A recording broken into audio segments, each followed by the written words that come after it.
Hello friends, நீங்கள் பார்த்துட்டு இருக்கிறது ஹரிஷ் வாய்ஸ். இன்னைக்கு வீடியோவில் நாம் என்ன பார்க்க போகிறோம்னா, Hunter x Hunter season 5 episode 89 compassion and strength.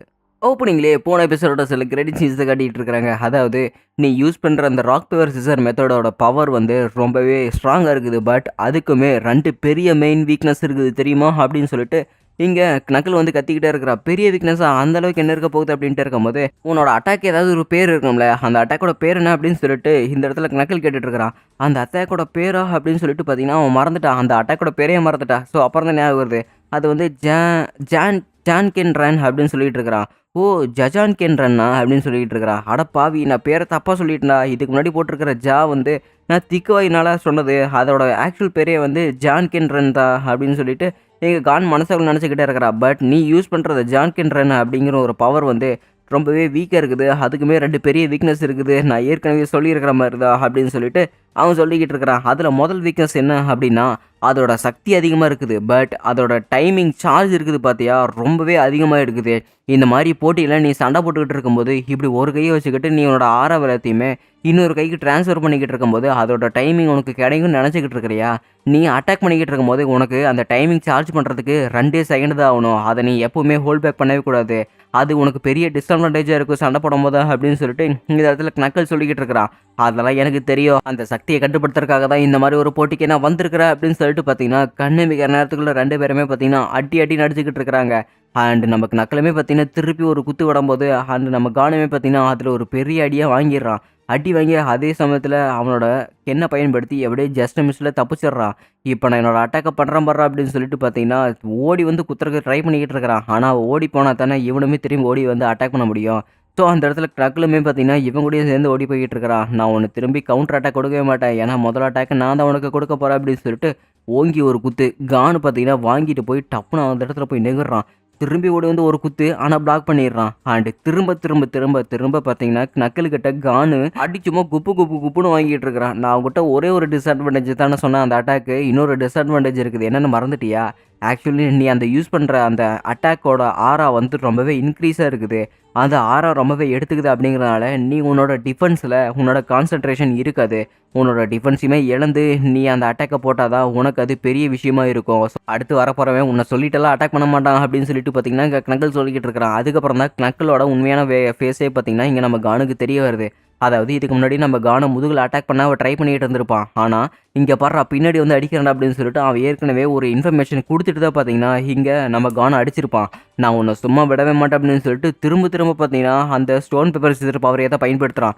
இத்தனை சொல்கிறான், மறுபடியும் அதே தான் பயன்படுத்துகிறப்பாரு அப்படின்னு சொல்லிட்டு பார்த்தீங்கன்னா திரும்ப ஒரு குத்து விடுறான். உனக்கு கொஞ்சமாவது அறிவு இருக்குது இல்லையா? அந்த பவர் தான் சார்ஜ் ஏறதுக்கு கொஞ்சம் டைம் ஆகுதுன்னு சொல்கிறேன்ல, அது உனக்கு புரிஞ்சிக்க முடியலையா? அதை பற்றிட்டு வேறு ஏதாவது பவர் உனக்கு ட்ரை பண்ண முடியுதான்னு ட்ரை பண்ணி பாரு. எதுக்காக இப்படி பண்ணிக்கிட்டு இருக்கிற அப்படின்னு சொல்லிட்டு பார்த்தீங்கன்னா இங்கே நக்கல் ரொம்பவே கோவப்பட்டுக்கிட்டு இருக்கிறான். அதெல்லாம் கிடையாது, நான் அதை ட்ரை பண்ணி தான் தீருவேன். ஃபர்ஸ்ட்டு ராக் பேப்பர் சிசர் அப்படின்னு சொல்லிட்டு அவன் கத்திக்கிட்டு இருக்கிறான்.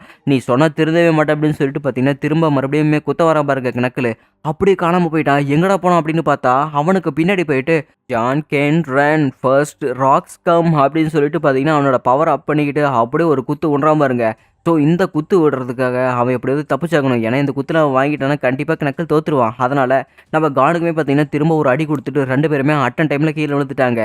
இவன் அவனோட பவர் அதாவது ஆறாவை வேஸ்ட் பண்ணி அவன் என்னை டிஸ்ட்ராக்ட் பண்ணதுக்கப்புறம் அவன் இந்த மாதிரி என்னை அட்டாக் பண்ண ட்ரை பண்ணிக்கிட்டு இருக்கானா, இந்த மாதிரி ஒரு பாயிண்ட் வேறு அவன் பயன்படுத்துகிறானா அப்படின்னு சொல்லிட்டு இங்கே நக்கலுக்கே செம்ம ஆச்சரியமாக இருக்குது. ஸோ இப்போ தான் பார்த்தீங்கன்னா இங்கே நம்ம கிலோவுக்குமே புரிய வருது. ஏன்னா நக்கல் அப்படிங்கிறவன் நம்ம கானோட அட்டாக்கை எதிர்த்து நிற்கணும் அப்படின்னு தான் முடிவு எடுத்துக்கிட்டு இருக்கிறான். ஸோ நம்ம கான் யூஸ் பண்ணுற அந்த ஃபர்ஸ்ட் கம் ராக் அப்படின்னு ஸ்டோன் பேப்பர் சிசர் அந்த பவர் வந்து கான் எப்போ சென்டர் ஆஃப் ஃபோக்கஸாக இருக்கும்போது அந்த பவர் ஒருத்த மேலே செலுத்தி அடிக்கிறானோ அப்போ அந்த சக்தி ரொம்பவே அதிகமாக இருக்கும். ஸோ இவன் மூமெண்ட்லேயே இருக்கும்போது அந்த சக்தி அவன் மேலே வேலை செய்யாது. அதனால தான் கான் அவனை ஃபஸ்ட்டு கன்ஃபியூஸ் பண்ணுறான். அந்த பவரில் அவன் கன்ஃபியூஸ் பண்ணதுக்கப்புறம் இன்னொரு கையில் அவனோட பவர் ப்ளோ அப்போ வந்து இருக்கும். ஸோ அப்போ அந்த பவர் ப்ளோ அப்பாக இருக்கிற ஃபிஸ்ட்டை வந்து அவன் இந்த பவருக்கு பவர் மாற்றினதுக்கப்புறம் அடுத்த செகண்டே அவன் அந்த ஃபைனல் ப்ளோ அட்டாக்கை போடுறதுக்காக அவன் அந்த சமயத்தில் தயாராக இருப்பான் அப்படின்னு சொல்லிட்டு நம்ம கிலோ வாங்கி சொல்லிகிட்டு இருக்கிறான். ஏன்னா போன தடவை நம்ம நக்கில் அந்த மாதிரி தான் தோக்கடிச்சோம். ஸோ இப்போ இதே மாதிரி தான் அவனுமே தோக்கடிக்கலாம் அப்படின்னு ஒரு ட்ரை பண்ணிக்கிட்டு இருந்திருக்கிறான். அண்ட் அந்த சமயத்தில் திரும்ப அவனை பின்னாடி போய் அடிக்கும்போது அப்போ அவனுக்கு என்ன பண்ணணுமே தெரியாது. அவனோட டிஃபென்ஸை எந்த மாதிரி பண்ணணும்னு கூட அவனுக்கு தெரியாது அப்படின்னு சொல்லிட்டு கிலோவை சொல்லிக்கிட்டு இருக்கிறான். இது ரொம்பவே ஆச்சரியமாக இருக்குது. ஏன்னா இந்த மாதிரி சமயத்தில் அவன் எப்படி யோசிச்சான்? இப்படி ஒரு ஹார்ட்ஷிப்பான சுச்சுவேஷனில் கண்டிப்பாக அவனுக்கு சண்டை போடுறதுக்கே டைம் இருக்காது. ஆனால் அவன் சண்டை போட அதுலேருந்து கற்றுக்கிட்டு இருக்கானா, எனக்கு இப்போ தான் கொஞ்சம் கொஞ்சமாக புரிய வருது. அவனோட டிஸ்அட்வான்டேஜை சண்டை போடுறதுல ஒரு அட்வான்டேஜாக மாற்றிருக்கிறான். அவனோட டிஸ்அட்வான்டேஜையே ஒரு எனிமிக்கு ஒரு குழப்பத்தை உண்டாக்குற மாதிரி ஒரு அட்வான்டேஜாக மாற்றி இந்த போட்டியில் ஜெயிக்கிறதுக்காக கான் ட்ரை பண்ணிக்கிட்டு இருக்கிறான். இந்த அளவுக்கு அவன் ட்ரை பண்ணும்போதே கண்டிப்பாக அவன் ஜெயிக்கிறதுக்கு கொஞ்சமாவது வாய்ப்பு இருக்குமில்ல. ஸோ இப்போ கான் இதில் ஜெயிக்கிறதுக்கு வாய்ப்பு இருக்குது. அண்ட் அது மட்டும் இல்லாமல் அவனோட சக்தி ரொம்பவே கம்மியாக தான் இருக்குது. ஏன்னா அவனோட ஜஜான்கென் ரன் பவரை பயன்படுத்துறதுனால தான் அவனுக்கு இந்த அளவுக்கு சக்தி கம்மியாக இருக்குது அப்படின்னு சொல்லிட்டு கில்லுவா புரிஞ்சுக்கிட்டான். இதே மாதிரி அவன் ஆறாவை கண்ட்ரோல் பண்ணிக்கிட்டு இருந்தா அவனோட சக்தி ரொம்பவே கம்மியாயிரும். ஏன்னா 3 மணி நேரமாக நாங்கள் தொடர்ந்து 2 ப்ராக்டிஸ் பண்ணிக்கிட்டு இருந்தோம். ஆனால் இப்போ அவன் இதே மாதிரி ஸ்டோன் பேப்பர் சிசர் பவரை பயன்படுத்திக்கிட்டு இருந்தா கிட்டத்தட்ட ஒரு 1/2 மணி நேரத்தில் கூட அவனோட பவர் தாங்கவே தாங்காது அப்படின்னு கில்லுவை சொல்லிக்கிட்டு இருக்கிறான். அவனோட ஆறா பவருமே பார்த்தீங்கன்னா கொஞ்சம் கொஞ்சமாக குறைஞ்சிரும் அப்படின்னு சொல்லிக்கிட்டு இருக்கிறான். 2 பேருமே விடாமல் அட்டாக் பண்ணிக்கிட்டு இருக்கிறாங்க. பட் கானுக்கு தான் பெரிய டிஸ்அட்வான்டேஜ். ஏன்னா என்னதான் அவன் அடித்து ஜெயிச்சாலுமே அவன் திரும்பி அட்டாக் பண்ணிக்கிட்டு தான் இருக்கிறான். ஏன்னா கிழக்கில் அவனோட ஃபுல் பவரை வந்து யூஸ் பண்ணவே இல்லை. அவன் தன்னோட ரெயின் பவரை பார்த்தீங்கன்னா அட்டாக் பண்ணுற சைடு இல்லாமல் டிஃபென்ஸ் பண்ணுற சைடு வந்து அதிகமாக வச்சுக்கிறான். அதனால தான் அவன் இப்போ கொஞ்சமாவது தெம்போடு இருக்கிறான். பட் இருந்தாலுமே அதெல்லாமே அவனுக்கு சுத்தமாக பத்தாது அப்படின்னு சொல்லிட்டு கில்லுவா அந்த இடத்துல நல்லா ஸ்ட்ராட்டஜிக்காக யோசிக்கிட்டு இருக்கிறான். ஸோ அவன் போன தடவை பயன்படுத்தின மாதிரி அந்த பவரை அவன் பயன்படுத்தினாலுமே சரி, அதுக்கு ரொம்ப அதிகப்படியான ஒரு ஆர்எஸ் தேவைப்படுது, ரெண்டுமே தேவைப்படுது. அது கண்டிப்பாக கான்கிட்ட இப்போ இருக்க போகிறதுன்னு நினைக்கிறேன். ஏன்னா அவன் தொடர்ந்து 10 நிமிஷமாக அந்த பவரை வந்து பயன்படுத்திக்கிட்டே இருக்கிறான். அவனுக்கு கண்டிப்பாக அந்த ஆறா வந்து குறைஞ்சிருக்குன்னு நினைக்கிறேன். இது ரொம்பவே ஒரு கஷ்டமான விஷயம். இது வந்து நம்ம எப்படியாவது ஜெயிச்சே தான் ஆகணும் அப்படின்னு சொல்லிட்டு அவன் ரொம்பவே முடிவோடு இருக்கிறான். கான், நான் ஏற்கனவே சொன்ன மாதிரி தான், உன்னால் எனக்கு கண்டிப்பாக ஜெயிக்கவே முடியாது. வைதவே நீ இங்கேருந்து கிளம்புற நிலமே கிளம்பிடு, இல்லைனா மறுபடியுமே ட்ரைனிங் எடுத்துகிட்டு வந்து எங்களோட சண்டை போடு அப்படின்னு சொல்லிட்டு அவன் ஒரு சான்ஸ் கொடுக்குறான். அதெல்லாம் முடியாது. இப்போ மறுபடியும் ஃபர்ஸ்ட் கம்ஸ் ராக்ஸ் அப்படின்னு சொல்லிட்டு மறுபடியுமே பார்த்தீங்கன்னா அவனோட ஸ்டோன் பேப்பர் சிசர் பவரை வந்து பயன்படுத்துகிறான். எத்தனை தடவை சொன்னாலுமே நீ திருந்தவே மாட்டே அப்படிங்கிறாங்க. ஆனால் இந்த தடவை அவனோட பவர் ரொம்பவே இன்க்ரீஸ் ஆகிருக்குது. ஸோ அந்த பவர் ரொம்ப இன்க்ரீஸ் ஆகிறத பார்த்துட்டு இங்கே நமக்கு நக்கலுக்கு செம்ம ஷாக்கிங்காக இருக்குது. ஆனால் நம்ம கில்லுவாவுக்கு ஷாக்கிங்காக இருக்குது. அவனுக்கு அடி வாங்க போகிறோம் அப்படிங்கிற ஷாக்குங்க, கில்லுவாவுக்கு சக்தி போயிருமே அப்படிங்கிற ஒரு ஷாக்கிங்கு. ஸோ அவனோட வித்தியாசமான ஒரு பவர் இப்போ பயன்படுத்தினா தான் இந்த போட்டியில் ஜெயிக்க முடியும் அப்படின்னு புரிஞ்சுக்கிட்டேன் நம்ம Gon. Stone paper scissor, here comes the paper தாண்டா முதல் அட்டாக் அப்படின்னு சொல்லிட்டு பேப்பர் அட்டாக் பண்ணுறா பாருங்க ஃபர்ஸ்ட் டைமு. அது வந்து ஒரு எமிட்டர் அட்டாக்கு. ஸோ கான், நீ என்னதான் ஒரு எமிட்டர் அட்டாக் பண்ணாலுமே சரி, நீ இயற்கையாகவே ஒரு என்ஹான்சர் தானே. ஸோ எப்பவுமே இயற்கையாக இருக்கிற பவருக்கு தான் ரொம்பவே அதிக சக்தி இருக்கும். நீ எமிட்டர் அப்படிங்கிறது ஒரு செகண்டரி ஒரு அட்டாக் உனக்கு. ஸோ அதனால் அது பெரிய விஷயமாவே இருக்காது. அதை நான் ஈஸியாக தடுத்துருவேன் பாரு அப்படின்னு சொல்லிட்டு அதை அப்படியே சும்மா கையிலே ஒரு ஓரமாக குத்தி விட்டுட்டான் நக்கலு. இவனுக்கு இது பெரிய அடியாவே தெரியல. ஸோ இதெல்லாம் நான் ஈஸியாக தடுத்துருவேன் அப்படின்னு சொல்லிட்டு அந்த பெரிய பவர் அட்டாக்கையுமே பார்த்தீங்கன்னா அவன் வந்து அசால்ட்டாக தடுத்துட்டு அடுத்த செகண்டே அவனுக்கு இன்னொரு ஆச்சரியம் காத்துக்கிட்டு இருக்குது. ஏன்னா இந்த பேப்பர் பவரை பயன்படுத்தி அவனை டிஸ்ட்ராக்ட் பண்ணி அவனுக்கு முதுகிலேயே திரும்பி அடிக்கலாம் அப்படின்னு சொல்லிட்டு கான் வந்து ட்ரை பண்ணுறான். இப்போ ஸ்டோனோட பவரை பாடுறா அப்படின்னு சொல்லிட்டு கான் பார்த்தீங்கன்னா ஸ்டோன் பவரை பயன்படுத்தும் போது அப்படியே பார்த்தீங்கன்னா மயக்கம் மட்டும் விழுந்துட்டான். இவனுமே அடி வாங்குற மாதிரி எஃபெக்ட் தான் கொடுத்துக்கிட்டு இருக்கிறான். என்னாச்சு, அவன் மயக்கம் மட்டும் விழுந்துட்டானா? ஆமாம், அவனோட அதிகமான ஆறாவை பயன்படுத்தலானா தான் அவன் இப்படி மயக்கம் மட்டும் விழுந்துட்டான். அண்ட் அது மட்டும் இல்லாமல் அவனால் இப்போ எந்திரிக்கவும் முடியாது. இப்போ நான் அவனுக்கு திரும்ப அந்த அட்டாக் கொடுக்காம அந்த அடியை மட்டும் நான் வாங்கியிருந்தா கண்டிப்பாக நான் இந்த நேரத்தில் தோற்று போயிருப்பேன். அவனுக்கு இப்போ சக்தி பத்தில் இல்லைன்னா கண்டிப்பாக அவன் ஜெயிச்சிருப்பான் அப்படின்னு சொல்லிக்கிட்டு இருக்கிறாங்க. நம்ம கில்லுவாமே தோத்த சொகத்தை தன்னோட நண்பனை பார்த்தீங்கன்னா அவன் தூக்கிட்டு போய்கிட்டு இருக்கிறான். பயந்தாங்குழி, நீ என் கூட வந்து சண்டை போட போகிறது இல்லையா அப்படின்னு நக்கல் கேட்கும்போது, இல்லை நாளைக்கு இவனே வந்து உங்களோட சண்டை போடுவான் பாரு. பைதவே நீ இதே கருணையோட அவங்க கூட சண்டை போட்டேன்னு வச்சுக்க, கண்டிப்பாக அவன் இந்த சமயத்தில் ஜெயிக்கவே முடியாது. அதனால் மரியாதையை நீ நாளைக்கு அவனோட ஃபுல் பவரோட சண்டை போடு. அப்படி மட்டும் நீ அவனோட சண்டை போடலின்னா வச்சுக்க, நான் உனக்கு கண்டிப்பாக இந்த ஜென்மம் இருக்கிற வரைக்கும் உன்னை மன்னிக்கவே மாட்டேன். நீ அந்த மாதிரி ஃபுல் பவர் வச்சு சண்டை போடுறதுனால தான் கானுக்கு இந்த நிலமை வந்திருக்குது.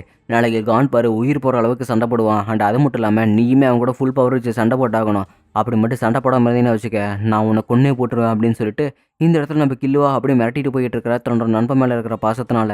இன்னொரு பக்கம் ஷூட்டுமே பார்த்தீங்கன்னா வந்துக்கிட்டு இருக்கிறான். நீ என்ன பண்ணிக்கிட்டு இருக்கிற, இவ்வளோ நேரம் நீ என் கூட சேர்ந்து சண்டை போடாமல் இருந்திருந்தீல அப்படின்னு சொல்லிட்டு நக்கல் வந்து கேட்டுட்டு இருக்கிறான். நான் கூட சேர்ந்து சண்டை போட்டிருந்தா கண்டிப்பாக அந்த பசங்களோட நானுமே உடுப்படியாக சண்டை போட்டுறதுக்கு முடியாது. நீ அந்த பசங்களுக்கு சொல்லி தந்துட்டு இருக்கிற அப்படின்னு சொல்லிட்டு ஷூட் வந்து இவன் மேலே குறை சொல்லும்போது, நீ மட்டும் என்ன பிடிங்கிட்டு இருந்தியா, நீ மட்டும் 1 மாதமாக அவங்கள அப்படியே பின்தொடர்ற அப்படின்னு சொல்லிட்டு உன் டைமை வேஸ்ட் தான் பண்ணிட்டு இருந்தே தவிர நீ அவன் கூட சண்டை போடவே இல்லை அப்படின்னு சொல்லிட்டு நக்கல் சொல்லிட்டு இருக்கிறான். நாளைக்கு நான் அவன் கூட கண்டிப்பாக சண்டை போடுறேன் போகிறேன் அப்படின்னு ஷூட்டுமே சொல்லிக்கிட்டு இருக்கிறான். நம்ம கான் அந்த இடத்துல மயக்கம் மட்டும் அப்படியே தூக்கத்தில் இருக்கும்போது, நீ ஒன்றுமே கவலைப்படாத, அவனுக்கு நான் மசாஜ் பண்ணியிருக்கிறேன், அவன் எந்திரிச்சிருவான், எனக்கு உன்னை பற்றி தான் கவலை. அதனால் கில்லுவா நீ என் கூட இப்போ சண்டை போட்டாங்க அப்படின்னு சொல்லிட்டு பிஸ்கி பார்த்தீங்கன்னா அவளோட ட்ரெஸ்ஸை கழட்டி போடுறா.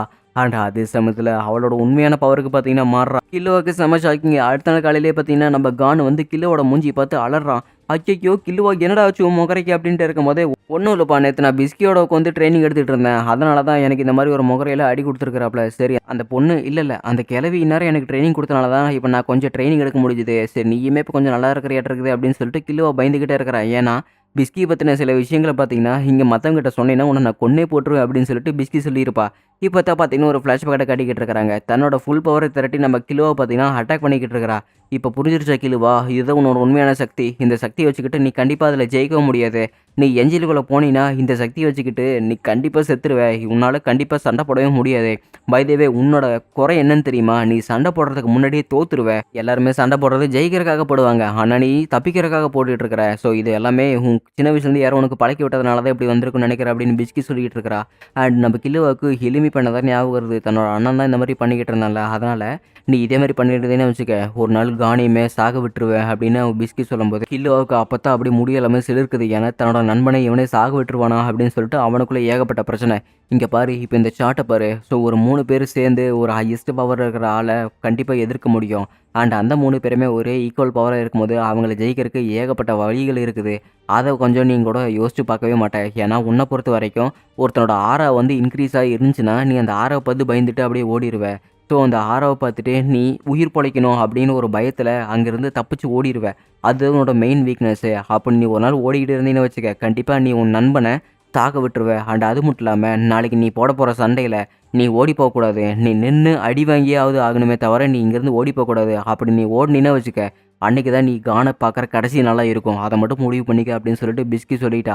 இது எல்லாத்தையுமே நம்ம கில்லுவ நெனச்சு பார்த்துக்கிட்டே இருக்கிறான். அண்ட் நானுமே ஒரு நாள் சண்டை போட்டு தீருவேன்டா அப்படின்னு சொல்லிட்டு, இங்க கான் அப்படியே முடிவோட இருக்கிறான். சரி கான் வா, நீயும் நானும் சேர்ந்து இன்னைக்கு சண்டை போடலாம். இன்னைக்கு தான் நம்ம உண்மையா சண்டை போட போறோம் அப்படின்னு சொல்லிட்டு கிலுவுமே பார்த்தீங்கன்னா ரெடி ஆயிட்டான். சரி நாங்க இங்கேருந்து போயிட்டு வரோம் பிஸ்கி அப்படின்னு சொல்லிட்டு 2 பேருமே டாட்டா காட்டிட்டு போய்க்கிட்டு இருக்கிறாங்க. ஏன்னா இவங்களோட டேட் பார்த்தீங்கன்னா கண்டிப்பா முடிஞ்சிருச்சு. இன்னும் ஒரே ஒரு நாள் தான் பாக்கி இருக்குது. ஸோ இங்க நம்ம பிஸ்கியுமே பார்த்தீங்கன்னா சில விஷயங்கள் நெனச்சு பார்த்துக்கிட்டு இருக்கிறா. நம்ம கில்லுவாவுக்கு சின்ன வயசுலேருந்தே அக்கறை அப்படிங்கிற ஒரு விஷயத்த ஒரு பொய்யான விஷயத்துல, அதில பயம் அப்படிங்கிற ஒரு விஷயத்த கலந்து குடுத்துட்டு இருந்திருக்காங்க. அதனால தான் இப்ப நம்ம கில்லுவா இந்த மாரி ஒரு நிலைமையில இருக்கிறான். அது எல்லாத்துக்குமே காரணம் அவங்க அண்ணனா தான் இருக்கும் அப்படின்னு பிஸ்கி நெனச்சுக்கிட்டே இருக்கிறா. கதவு தொறந்தா பாந்தா பார்த்தீங்கன்னா, கையில கத்தி வச்சுக்கிட்டு இருக்கிறா. சரி நீ அவங்க இந்நேரம் வந்துருவாங்கல்ல அப்படின்ட்டு இருக்கும்போதே, சரி அவங்க 2 பேருமே சண்டை போட்டு வந்துருவானுங்க. நான் இங்கிருந்து தப்பிக்கிற வேலைய பார்க்குறேன்டா அப்படின்னு சொல்லிட்டு பாம் கிட்ட இருந்து அவ தப்பிக்கிறதுக்கு ட்ரை பண்ணிக்கிட்டு இருக்கிறா. மறுபடியும் நடுராத்திரி 12 மணி ஆயிருச்சு. இங்க 2 பேருமே தயாரா இருக்கிறாங்க. ஷூட் அப்புறம் கணக்கில். இன்னொரு பக்கம் நம்ம கானு, கில்லுவா 2 பேருமே ரெடியா இருக்கிறாங்க. இப்போ 2 பேத்துக்குமே 1 வெர்சஸ் 1 ஸ்டார்ட் ஆக போகுது. இப்போ ஒரு டுயல் போட்டி ஆரம்பிக்கிறதுக்கு கொஞ்சம் நேரம் தான் இருக்குது. சரி அப்படின்னா 2 பேருமே சண்டை போடுறதுக்கு தயாரா இருக்கிறீங்களா அப்படிங்கிறாங்க. நாங்களும் தயாரா தான் இருக்கிறோம். பின்வாங்கி ஓடுறது எங்களுக்கு ஐடியாவே கிடையாது அப்படின்னு சொல்லிட்டு 4 பேருமே ஒருத்தருக்கு ஒருத்தர் முறைச்சுக்கிட்டு இருக்கிறாங்க. அதோட எபிசோட் முடிக்கப்பட்டது.